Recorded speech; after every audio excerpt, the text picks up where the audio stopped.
এই ছোট লোক, তোর সাহস হলো কেমন করে আমার শরীরে হাত দেওয়ার? জানিস আমি কে? সরি ম্যাম, আমি ইচ্ছে করে কিছু। ইচ্ছে করে মানে? এই ছোট লোক, আমি নিজের চোখে দেখেছি তোর হাত আমার বুকের উপর লেগেছে। মেয়েদের দেখলে এই লুচুগিরি করতে ইচ্ছে করে, তাই না?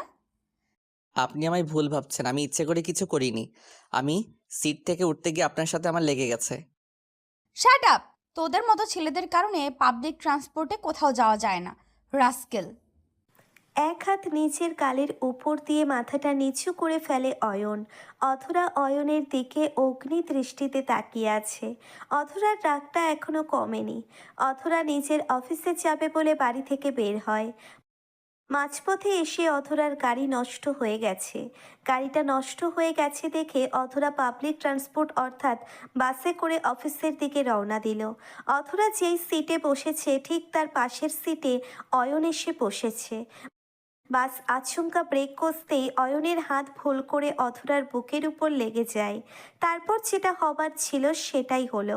অধরা অয়নের দিকে অগ্নিদৃষ্টিতে তাকিয়ে ফিসফিস করে বলল, পাবলিক ট্রান্সপোর্ট দেখে বেঁচে গেছিস। অন্য কোথাও এমন কাজ করলে না কি যে করতাম আল্লাহ জানে। অধরা কথাটা শেষ করতেই বাস থেকে নেমে পড়ল। রাগে ফুঁসছে অধরা। সকাল সকাল এমন একটা পরিস্থিতিতে পড়তে হবে তার, সেটা যেন অধরা আশাও করতে পারেনি। অধরা নিজের অফিসে এসে সোজা চলে যায় কেবিনে। এই অফিসের নতুন সিইও হচ্ছে অধরা চৌধুরী। এই কোম্পানিটা অধরার বাবার। আজ থেকে এই কোম্পানি অধরা নিজেই দেখবে। অয়ন সকাল সকাল এমনভাবে অপমানিত হয়ে অফিসে এসে নিজের ডেস্কে বসে মন মরা হয়ে কাজ করতে লাগলো। অয়নকে মন মরা হয়ে কাজ করতে দেখে ফেলে অয়নের কলিগ লামিয়া। লামিয়া অয়নের দিকে ভ্রু কুঁচকে তাকিয়ে বলে, এই যে মিস্টার আয়ন সাহেব, আপনার মন খারাপ কেন? কি হয়েছে? না তেমন কিছু না, এমনিতেই মনটা খারাপ হয়ে আছে আর কি। না, আপনি আমাকে মিথ্যা কথা বলছেন। আপনার মুখটা কেমন যেন ফ্যাকাশে হয়ে আছে। মনে হচ্ছে অনেক বড় কিছু আপনার সাথে হয়েছে। আসলে কি বলবো, বর্তমানে মেয়েরা কোনো কথা শোনে না। ভুলটা সত্যি ভেবে নিয়ে যাকে তাকে অপমান করে বসে। ও মা, তার মানে আপনার সাথে বুঝি আজ কোনো মেয়ে ঝগড়া হয়েছে? ঝগড়া বলতে তেমন কিছুই হয়তো। অয়নের কথাটা শুনে লামিয়ার মনের ভিতর প্রশ্ন জাগলো। লামিয়া ভাবছে কি এমন ঘটনা অয়নের সাথে ঘটলো। এই ঘটনাটা না জানা অবধি লামিয়ার মনে শান্তি আসছে না। লামিয়া অয়নকে কিছু বলতে নিতেই আচমকা অয়নের কাছে চলে আসে অফিসের পিয়ন। পিয়ন চাচা এসে অয়নকে বলে, অয়ন বাবা, বড় ম্যাডাম তোমারে তার কেবিনে যাইতে বলছে। বড় ম্যাম মানে কেবিনে তো স্যার থাকার কথা। আজ থেইকা তো স্যার আইব না, ম্যাডাম আইব। ও আচ্ছা, ঠিক আছে চাচা, আপনি যান, আমিও আসছি। অয়ন নিজের ডেস্ক থেকে উঠে দাঁড়িয়ে পড়ল। হঠাৎ করে বড় ম্যাম অয়নকে তার কেবিনে ডাকছে কেন? প্রশ্নটা অয়নের মনকে নাড়িয়ে দিচ্ছে। অয়ন খানিকটা অপ্রস্তুত হয়ে বসের কেবিনের সামনে যেতেই চমকে উঠল। অয়ন বসের চেয়ারের দিকে তাকিয়ে চমকে উঠেছে ভীষণ। অয়ন যেন মোটেও আশা করতে পারেনি এমন কিছু সে দেখবে। অয়ন বসের চেয়ারে দেখল সেই বসের রাগী মেয়েটি বসে আছে। অয়ন বসের চেয়ারে দেখল সেই বাসের রাগী মেয়েটি বসে আছে। এই মেয়ের সাথে অয়নের সকালবেলা ঝামেলা হয়ে যায়। অয়ন ভয় ভয় কণ্ঠে বসকে উদ্দেশ্য করে বলল, ম্যাম আমি কি আসতে পারি? হুম, আপনাকে আমি নিজেই ডেকেছি, ভেতরে আসুন। জি ম্যাম। ম্যাম আমি সত্যি আন্তরিকভাবে দুঃখিত। সকালে যে অপ্রত্যাশিত ঘটনাটা ঘটে গিয়েছে ওটার জন্য আমি লজ্জিত। পাবলিক বাসে উঠে মেয়েদের বুকে হাত দেওয়াটা অপ্রত্যাশিত ঘটনা কেমন করে হলো? হ্যাঁ মানছি, সেটা আমার কাছে অপ্রত্যাশিত, তবে আপনার কাছে না, কারণ আপনি জেনে বুঝে করেছেন। না ম্যাম, বিশ্বাস করুন আমি জেনে বুঝে কিচ্ছু করিনি। আচমকা বাস ব্রেক। Shut up mister! আমি এখানে আপনার বাজে কথা শুনতে আসিনি, কাজের কথা বলুন। ফাইল নাম্বার 18 কি আপনি দিয়েছেন? জি ম্যাম আমি দিয়েছি, কিন্তু কেন মিস? স্যার তো বলেছে ওটা ঠিক আছে। Shut up! এত কথা বলেন কেন? এটি কি কাজ করেছেন দেখুন। অধরা অয়নের ফাইলটা হাতে নিয়ে সজোরে অয়নের মুখের উপর ফাইলটা ছুঁড়ে মারল। ফাইলটা অয়নের মুখের উপর এসে সজোরে আঘাত করল। ফাইলের এক কোণ এসে অয়নের কপালে লেগে যেতেই বেশ খানিকটা জায়গা কেটে যায়। অয়ন ফাইলটা এক হাতে নিয়ে অন্য হাত নিচের কপালের উপর দিয়ে অধরার দিকে ছলছল চোখে তাকালো। অয়নের কপাল থেকে কিঞ্চিত পরিমাণে রক্ত বের হচ্ছে। অধরা এসব পাত্তা না দিয়ে অয়নকে বলে উঠল, এই ফাইলটা আরও 10-12 বার চেক করে জমা করবেন। কোনো ভুল যদি থাকে তবে আপনার চাকরি গেল। জি ম্যাম, আমি এখনই এটা ঠিক করে দিচ্ছি। কথাটা মাথায় থাকে যেন। অয়ন অধরার কেবিন থেকে মাথা নিচু করে বেরিয়ে আসলো। মাথাটা ঘুরছে অয়নের। অয়ন বেশ ভালো করেই বুঝতে পারছে অধরা তার সাথে এমন আচরণ করছে কেন। অয়ন বার করে সরি বলার পরও কোনো লাভ হয়নি। অধরা অয়নকে সেই ভুল বুঝে অয়নের সাথে রুড বিহেভ করছে। অয়ন নিজের ডেস্কে এসে বসতেই লামিয়া অয়নকে উদ্দেশ্য করে কৌতূহলী কণ্ঠে বলে উঠল, এই কি আয়ান সাহেব, আপনার কপালটা ছিঁড়ে গেল কেমন করে? সকালেও তো ঠিক ছিল। না, আসলে একটু লেগে গেছে ফাইলের সাথে, তেমন কিছু না। ফাইলের সাথে এমন করে লেগে যায় নাকি? লেগে যায়। আচ্ছা, কথা পরে বলবো, এখন একটু কাজ করে নেই। ঠিক আছে, করুন কাজ, কিন্তু আমার প্রশ্নটা কিন্তু প্রশ্নই থেকে গেল। লামিয়ার প্রশ্নের কোনো উত্তর অয়নের কাছে নেই। আর অয়ন যদি এখন লামিয়াকে সব সত্যিটা বলে দিতে চায় তবে অয়নের মান সম্মান চলে যাবে।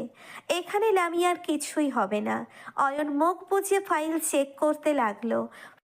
ফাইলটা চেক করে আবারও বসের কেবিনে গিয়ে অয়ন বসকে বলল, ম্যাম, আসবো? ফাইল চেক করা হয়েছে? জি, এই নিন দেখুন। ফাইলটা না হয় পরে দেখব, কিন্তু আপনার কপালে যে রক্ত শুকিয়ে আছে এটা কেমন করে হলো? জানি না, হয়তো ফাইলের সাথে লেগে এমন হয়ে গেছে। অফিসটা কি আপনার পৈতৃক সম্পত্তি? মানে আমি বুঝতে পারি না, আপনারা সবাইকে অফিসটাকে আড্ডা মহলে পরিণত করে দিয়েছেন। সরি ম্যাম, আমি বুঝতে পারলাম না আপনি কি নিয়ে কথাটা বললেন। আপনার না এই একটাই সমস্যা, আমার কোনো কথার মানেই আপনি বুঝতে পারেন না। আপনাকে বোঝাতে গিয়ে এখন আমায় পাগল হয়ে যেতে হবে। ম্যাম, আপনি একটু ক্লিয়ার করে বললে আমি বুঝতে পারবো। আপনি আর মিস লামিয়া অফিস টাইমে প্রেমালাপ শুরু করে দিয়েছেন কেন? বলি, মাস শেষে মাইনেটা কি এইসব করার জন্য দেওয়া হয়? আপনাদের মতো মাথা মোটা লোকদের জন্য আমাদের অফিসের আজ এই অবস্থা। ম্যাম, সবাই তো কথা বলে, তাছাড়া আমরা তো কাজের বিষয়। Shut up! আপনার এত সাহস কেমন করে হয়? আপনি আমার মুখে মুখে তর্ক করছেন। ইচ্ছে করছে এখনই আপনার জিভটা টেনে ছিঁড়ে ফেলি। ম্যাম, আমি জানি আপনি আমার সাথে কেন এমন করছেন, কিন্তু বিশ্বাস করুন, আমি ওই ব্যাপারটার জন্য সরি। আপনি আমায় ক্ষমা। অয়ন কথাটা সম্পূর্ণ বলার পূর্বেই অধরা টেবিলের ওপর থেকে একটা কলমদানি নিচু হাতে নিতে অয়নের দিকে ছুঁড়ে মারে। অসাবধানতা বশত সেই কলমদানিটা এসে অয়নের কপালে এসে লেগে যায়। অয়নের কপালে কলমদানি এসে আঘাত করতেই অয়ন মাথাটা ঘুরে পড়ে যায় ফ্লোরে। অয়ন কখনো এমন আঘাত নিজের মাথায় পায়নি, যার কারণে অয়ন নিজের তার সামলাতে পারে না। অয়ন নিজের তার সামলাতে না পেরে মাটিতে পড়ে গিয়ে কিছু সময়ের জন্য সেন্স হারিয়ে ফেলে। মিনিট 10 পর অয়নের জ্ঞান ফিরল। অয়ন নিজের জ্ঞান ফিরে পেতেই নিজেকে আবিষ্কার করলো বসের কেবিনের সোফার ওপর। অয়ন সোফার ওপর থেকে উঠে বসে নিজের মাথায় হাত রাখতেই বুঝতে পারল তার মাথায় ব্যান্ডেজ বাঁধা। অয়ন মাথাটা ধরে আশেপাশে তাকাতেই দেখল কেউ নেই। অয়ন আর অপেক্ষা করল না, নিচের ডেস্কে গিয়ে বসে কাজ করতে শুরু করে দিল। লামিয়া অয়নের পাশেই ছিল, তবে অয়নকে কোনো কথাই জিজ্ঞেস করলো না সে। সন্ধ্যার দিকে অয়ন অফিস শেষ করে অফিসের নিচে এসে দাঁড়াতেই লামিয়া এসে অয়নকে উদ্দেশ্য করে বলল, আয়ান সাহেব, আপনাকে তখন আমি কোনো কিছু জিজ্ঞেস করতে পারিনি।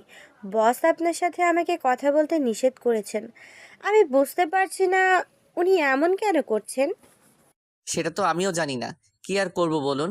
আমাদের সামর্থ্য নেই, ওনাদের দয়াতে চাকরি করে নিজের পেট চালাই, তাই মুখ বুজে সবটা সহ্য করে নিতে হবে আমাদের। জি, এই কথাটা আপনি একদম ঠিক বলেছেন। আমাদের অনুগ্রহ করে বেঁচে থাকতে হবে। আচ্ছা, আপনি বাড়ি চলে যান, আশেপাশে কোনো গাড়িও দেখতে পাচ্ছি না।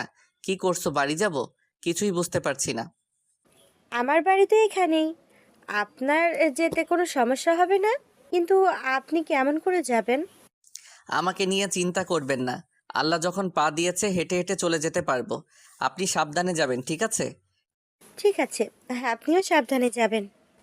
লামিয়া অয়নের থেকে বিদায় নিয়ে চলে যায় নিজের বাড়ির দিকে। অয়নও নিজের মতো করেই রাস্তায় হাঁটতে লাগলো। অন্ধকার তেমন হয়নি, তবে এখনই হয়ে যাবে। রাস্তার পাশে গাড়ির জন্যে অপেক্ষা করলে শুধু শুধু সময় নষ্ট হবে। এর থেকে ভালো হবে যদি অয়ন নিজেই পায়ে হেঁটে চলে যায়। অয়ন হাঁটতে থাকে আর ভাবতে থাকে অথরার এমন ভয়ঙ্কর রূপ থেকে কখন সে মুক্তি পাবে।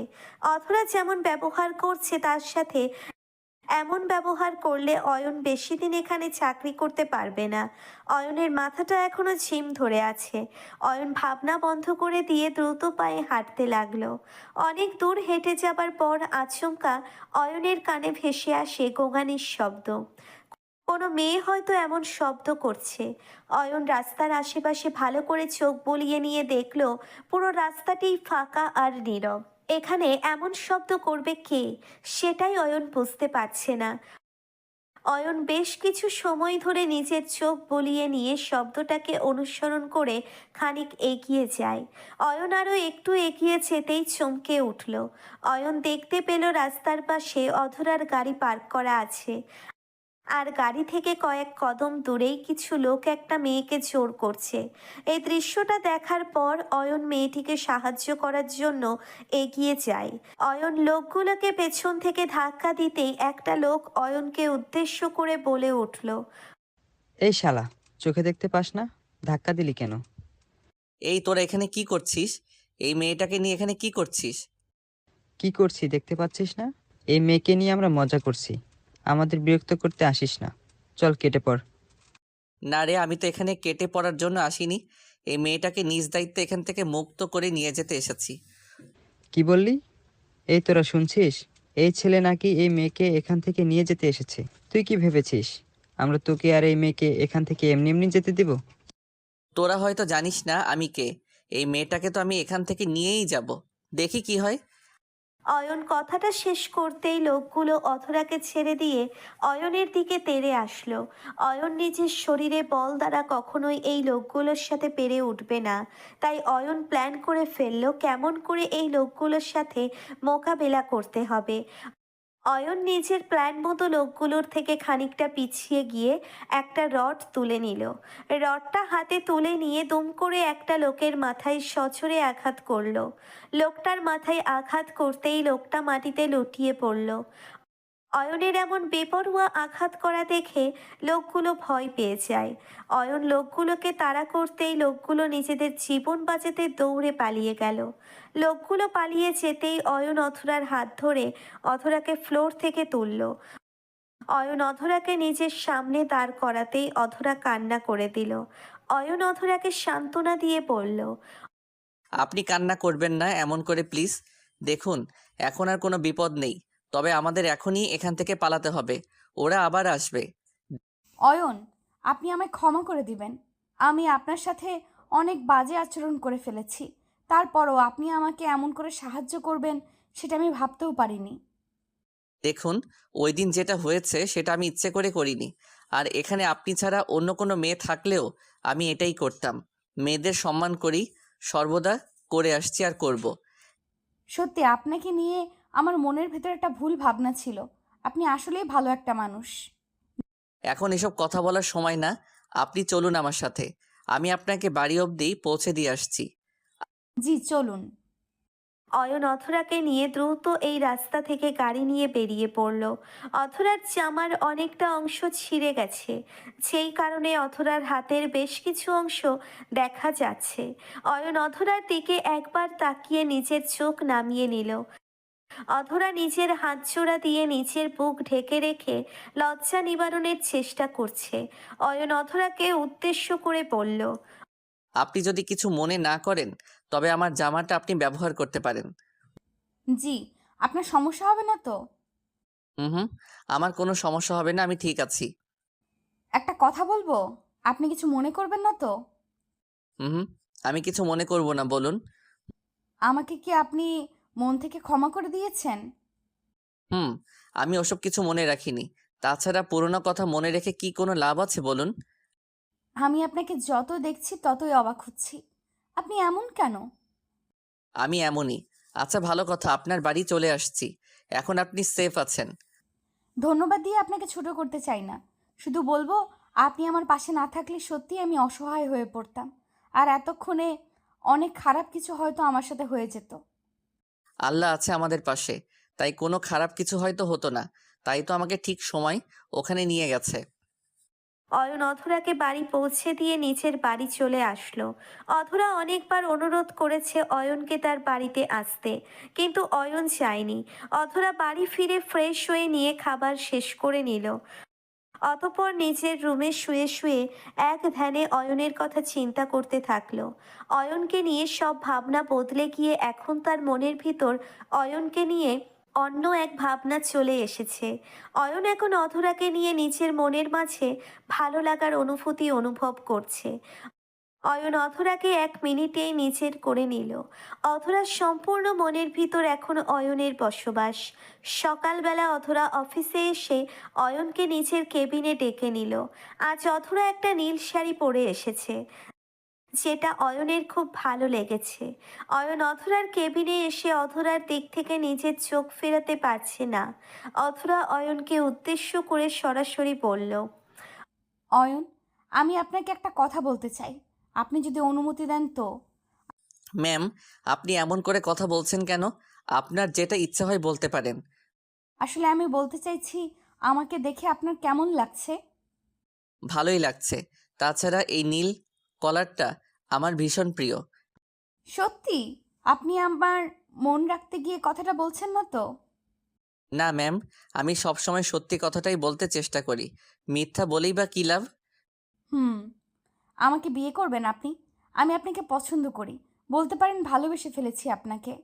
গতকাল রাতে আমি একটুও ঘুমাতে পারিনি, সারা রাত ধরে আপনার চিন্তা আমার মাথায় ঘুরেছে। ম্যাম, আপনি আমার সাথে মজা করছেন না তো? মানে আপনি আমার বস আর আমি আপনার স্টাফ। আপনার সাথে আমার কেমনি কি? হুম, আমি আর বস না, আমি এখন আর আজ থেকে অয়নের স্ত্রী।